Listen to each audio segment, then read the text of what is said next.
Well, thank you.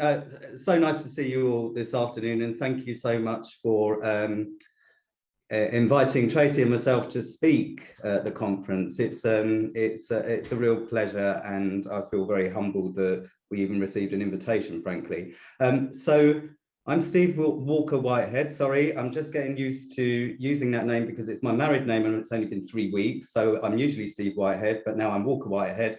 And what we want to give you this afternoon is an exposition of a piece of work on culture change that was acknowledged by the Local Government Chronicle Award judging panel as the foundation piece in Hounslow's success in achieving that award.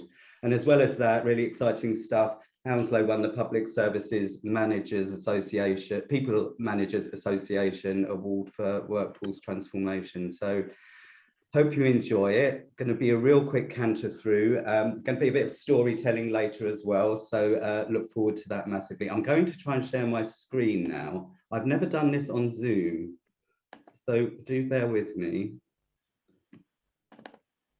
Right, is that visible? Yeah. It is, Steve. You've got the slides down the side, so. Yeah, I'm just trying to put it on slideshow. Perfect. That's better, I think. So just a little description of where we were. I think it's fair to say that prior to our current chief executive's arrival in 2018, Hounslow had an incredibly traditional and very staid approach to people management and development. And just in terms of the teams that were there to enable that, there was no OD function. Transactional HR services had been outsourced, and all that remained was a very small team that exclusively really provided advice on individual employee relations cases and redundancy-driven people change. And through no fault of their own, that team tended to hide very much behind a whole suite of policies and procedures, of which were in excess of 60. So you can only imagine how that felt for our people. So all of this was something that Niall wanted to change, and he very quickly set out, Niall's our chief exec, by the way, he very quickly set out his vision to our cabinet after his arrival, and he wanted very clearly for Hounslow to become an outstanding council serving an outstanding borough. And that thought piece that he took to cabinet could not have been clearer. If we are to achieve the very best outcomes for our residents, then we have to start with our own people. Everything starts with our own people. So investment in and engagement with our people, which had been broadly absent before, was and remains absolutely critical. There'd been no previous kind of expression of the culture that we wanted to see across the place, and we wanted people to experience, and neither the kind of climate either. So that's when I joined Hounslow, and when I did, there was an unrelenting desire for that not to be so. So when I joined, it was a privilege. It's been a privilege. It remains a privilege to work at Hounslow to really lead this workforce transformation programme. And I know that you're all aware of the Happy Manifesto and its principles, and specifically the practice of pre-approval. But I wanted to just tell my own story a bit here, where people are given, of course, freedom within clear guidelines. That's what Niall did for me with this project, and his parameters were very clear. So this was to be a whole organisation conversation, was the first thing. The ambition was to engage with every one of our 2,400 strong workforce community, and I use that word very deliberately, and that this was to represent change from the ground up, and that everyone's voice was, lastly, to be equal. So as long as those goals were met, and of course that we landed the product that was a new set of values and behaviours, that was it. I was given absolute freedom in terms of how to implement that, develop, engage. So slightly daunting, but hugely exciting. So how did we do it? How did we get there? I think it's really important to say at this point that the process through which we developed the values and behaviours was just as important as the development of the product itself. And in fact, that process, which I'm about to describe, has become a product in itself, because we've replicated some of the models and delivery that we use to engage people since then in a very big way, as we've continued to have big conversations across the organisation. We wanted to signal big change in how we engaged, involved, and enabled our people to participate in the stuff that really matters to them. and that matters to our residents. This was a never seen before in Hounslow approach. I know there's some colleagues on the call today who will recognise that. And it was to be, as I've already said, an ambitious whole organisation conversation, and it's one that continues, as I've indicated. So our people in the trade unions that represent them were involved every step of the way. This was, after all, changed from the ground up. We were determined to reach everyone, and for that reason, we developed and trained a cohort of culture change champions.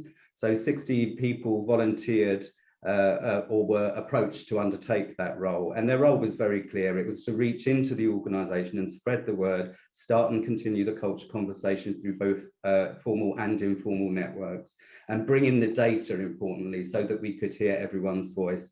And we achieved that in a number of ways. We had conversation hubs, we had roadshows for our frontline staff, we had World Cafe style events, and also a more traditional kind of survey approach, which asked to building questions in terms of how we behaved when we've achieved our best outcomes, and to building questions, what do we want to become in the future? So really good engagement.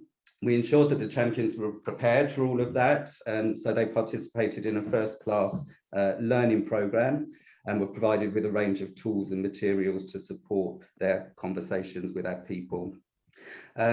Our champions and the clear-sighted and determined leadership message that went alongside their activity together really developed a momentum that I've never experienced before. 90% of our people were aware of how they could contribute to the conversation we learned. And in fact, 80% did actively. So that was beyond our high expectations and simply nothing like I'd ever experienced in my career before. So there was lots of data you can imagine to kind of synthesize and understand, but that was by no means the end of it, of course. So having distilled that data, we played it back to our people. It was then, I think, 9 prototype values, all of which reflected the really exciting language that we'd heard through the whole organisation conversation. But we wanted to discover and really understand whether the values helped us to achieve better outcomes for our residents. And that was the purpose of a second engagement sprint that we delivered. And we worked with our leadership community to define a number of issues, kind of real life issues and problems that we wanted to test our values against to see if they helped us to work in a better way. And the areas that we tested the prototype values against were, for example, childhood obesity, social isolation, how we reach our front line in terms of engagement. We'd already experienced some of that through this process, and also how we can manage internal change brilliantly. The prototype values did the job really well, but through the second sprint, we also got some feedback that 1, there were too many, and 2, that they needed to be a little further refined. So including leadership in that conversation, we did refine them further, and we landed with final set, as well as the behaviours that bring them to life, which was also something that we developed through that second sprint. So as well as setting the tone and high expectations on how we intended to engage going forward in a very bold way, we had developed our very bold values. And I'll share those with you in just a few moments. But of course, what's next? Continued engagement beyond the change, making it stick, keeping the values alive, is of course deeply important, but we unfortunately don't have time today to explain how we formally landed them across our strategic and operational people management and development approaches. That's for another day. But what I will say is that we've very deliberately sought to work with partners in this whose approaches and philosophies really resonate with our values. So the likes of Beverly Alloway Metcalf, Juliet Alban Metcalf, Mayanne Chung Judge and Andy Swan immediately gravitated to the kind of intuitive, but as well as intuitive, practical power of our values. And we continue to work with all of those people. And then Happy Limited and Hounslow found each other, which I am delighted about. As you will see when I go through the values, the principles in the manifesto and the leadership learning that we've engaged really help us to breathe new, fresh life into our values and keep them alive. So things like trusting people, making people feel good, giving freedom within clear guidelines, as I was by now with this whole program of work, values-based recruitment, celebrating mistakes, all the things you've been talking about today, but really importantly, loving work. So all absolutely aligned with our values and the organisation that we want to become. So I'm just going to share the top line of our values with them. In Hounslow, we try with you. We lead with heart, we do new, we pass on the power, and we harness the mix. So that's the 5 values that we developed, and we are very much bringing to life and embedding across the organisation. Now, for outside of today's session, there is a narrative that sits underneath this, which is using, again, the language that we heard through the conversations, and there are the 3 behaviours against each of the values too, but I'm really happy to share those. But what we really want to do is, one, next ask you a question, and then we want to tell some stories about how the values and the happy principles have come together and really changed how we work in Hounslow. So the question that I put to you is, where are you on your organisational journey in relation to this stuff? Thank you, everybody. I hope they were invigorating conversations for you, and I hope it was a pleasure to share our stuff, and I hope you found it interesting. But now I'm going to hand over to Tracy, who's going to give some testimonials, really, in terms of how we're bringing all of this stuff to life at Hounslow and what our experience of that has been. So, Tracy, over to you. Thanks, Steve. Afternoon, everyone. So I joined Hounslow Council after all the great values work, but was totally aligned with my thinking, so it was a perfect fit. And I knew Henry and Happy of old, so when I saw the Level 7 programme, I was really keen to commission it. Hounslow Council were the first local authority, and I believe the first single organisation to have a dedicated internal Level 7 senior leadership programme cohort. So we absolutely went all in. We've got 15 senior leaders from a range of departments across the council in both enabling and resident-facing services that are taking part. And it's still early days in the programme, but I asked our cohort to describe the impact the learning was having on their role as leaders so far. And I've got just 4 of the stories to share with you now. Now, I've got the most beautiful storytelling voice. I'm mindful it's the pudding hour, so I'm really hoping I don't send you to sleep, but the stories are very interesting in themselves. So apologies in advance if it's just me. So the first narrative I've got is from a senior project manager who's in a resident-facing team. And they said, community solutions is the council's new approach to early intervention and prevention. It's about working in partnership with the voluntary and community sector to help residents access support and advice as early as possible to minimise the risk of their needs escalating, enabling them to achieve positive, sustainable outcomes. Taking the old approach to designing processes and measuring performance didn't feel like the right fit.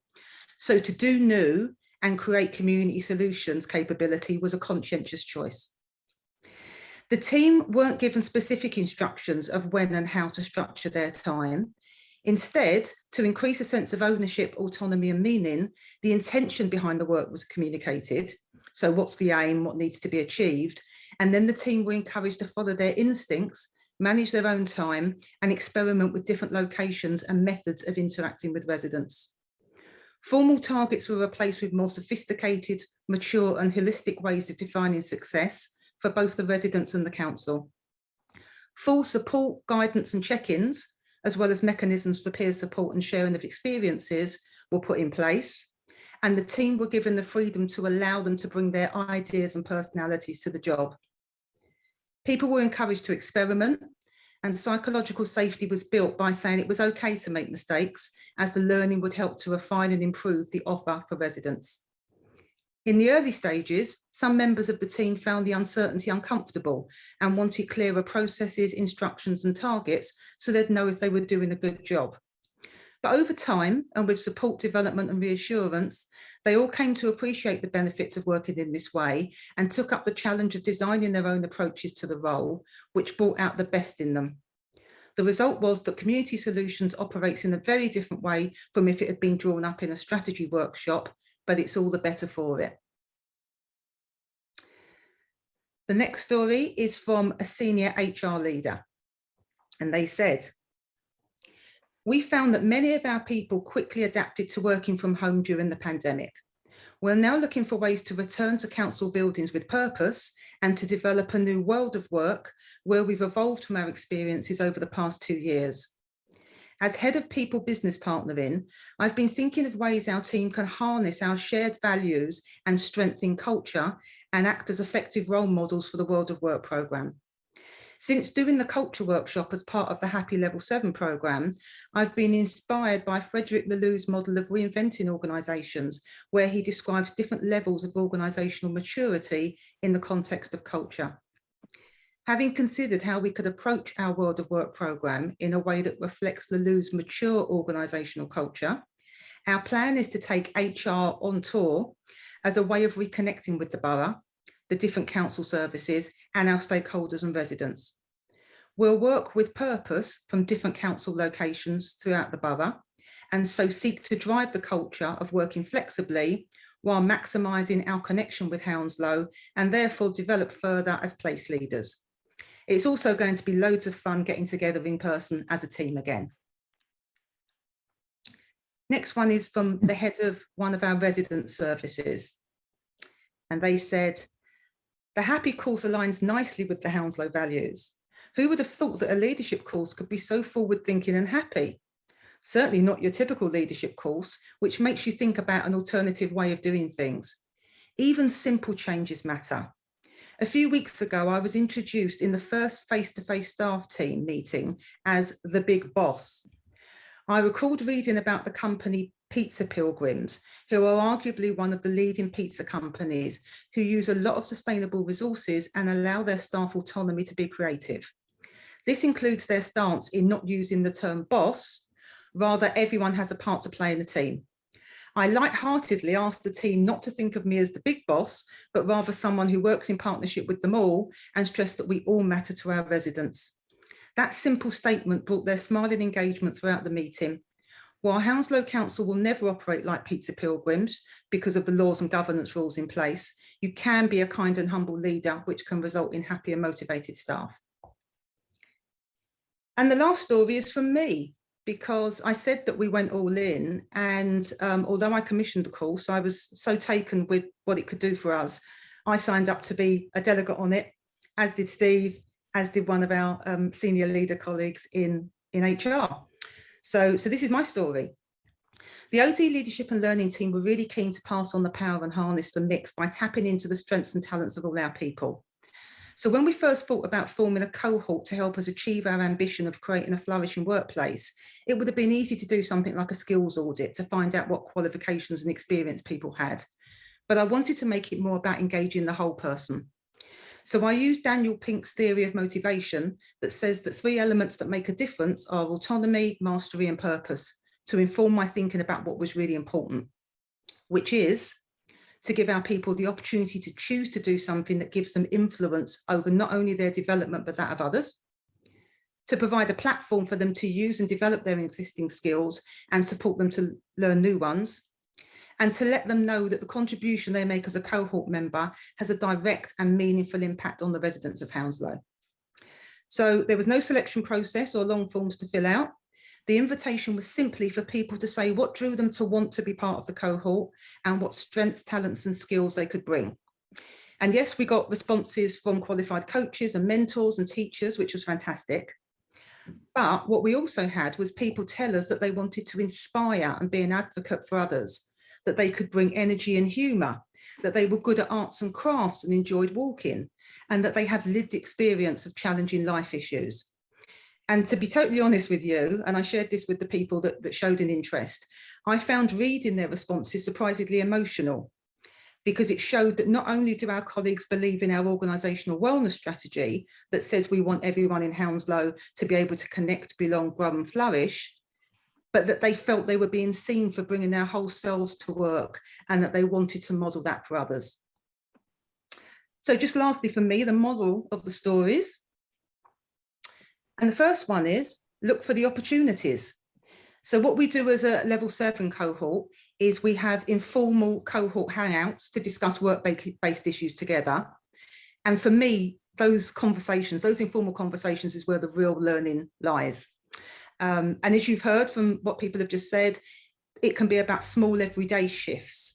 So the potential to do the big cultural interventions is really exciting, but don't underestimate the impact of the more gradual exponential progress we can all make. The next one is, it can be cheap and cheerful.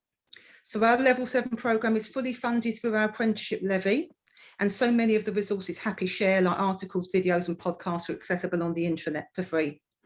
But I have to say, although it might be cheap and cheerful, it's not always easy, especially in more traditional hierarchical organisations. And as Happy say themselves, it's not for the faint-hearted, so it does take effort.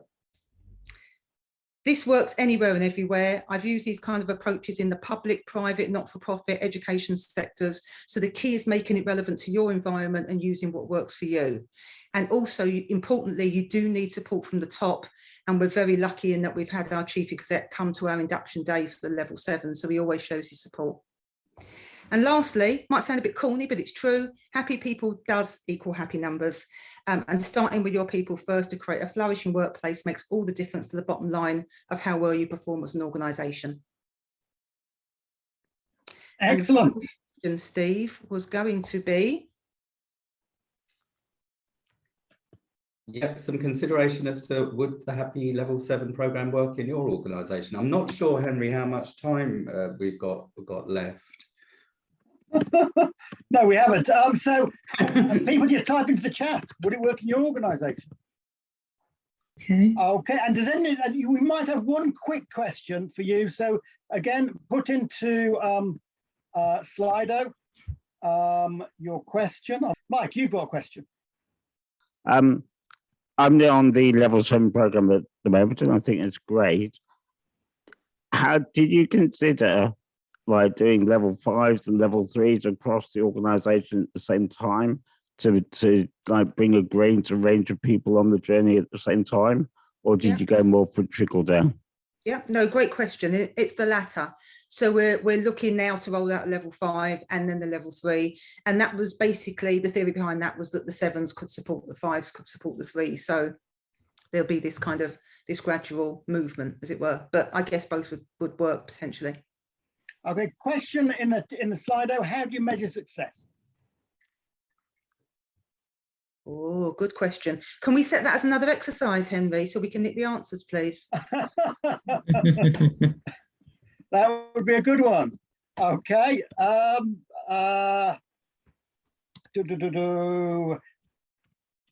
Some people must have been resistant to change. Think of people who worked in your council for years, perhaps. How do you bring them along with you? I think certainly in terms of the culture conversation, everybody was engaged, and we didn't find that such a challenge. And people welcomed the language that we were using to describe our values because it reflected the words that they'd used through the conversation. So that wasn't a challenge. I will say, perfectly honestly, we had some challenges with the senior leadership team, the corporate leadership team.